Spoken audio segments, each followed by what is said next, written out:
Il bosco degli oggetti smarriti. Elio, Viola e Dario erano tre amici inseparabili, con una passione: esplorare. Un pomeriggio, mentre giocavano a nascondino, trovarono un sentiero che non avevano mai visto, nascosto tra i rami di un vecchio albero di faggio. «Dove porta?» chiese Viola, curiosa. Dario era cauto. Sarà solo un vicolo cieco, ma Elio, il più avventuroso, si era già inoltrato. Il sentiero si chiuse dietro di loro e l'aria divenne dolce, profumata di menta selvatica. Il bosco era diverso, i colori più brillanti, le ombre danzanti. Era il bosco degli oggetti smarriti. Il primo oggetto che videro fu un vecchio calzino spaiato, saltellante. «Sono calzino coraggioso», cinguettò, con due bottoni per occhi. «Sono qui perché la mia padroncina, Lisa, aveva paura di mettere un piede fuori dal letto da sola». Il calzino spiegò che ogni oggetto smarrito era un frammento di un desiderio di bambino. «Dovete aiutarci a ritrovare la nostra strada, capendo i cuori dei bambini che ci hanno persi», disse. Dario capì. Dovevano mettersi nei panni di Lisa. Elio e Viola si misero a cercare. Poco più avanti trovarono una bussola senza ago che girava su se stessa. «Sono bussola smarrita», sospirò.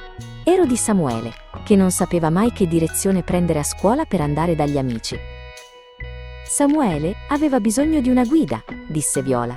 «Non per un luogo, ma per le sue scelte». I ragazzi incoraggiarono la bussola smarrita, parlando delle piccole decisioni coraggiose che facevano ogni giorno. Lentamente, l'oggetto smise di tremare.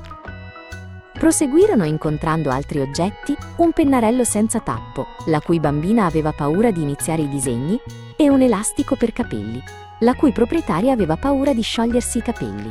Ogni storia era un piccolo pezzo di un cuore da capire.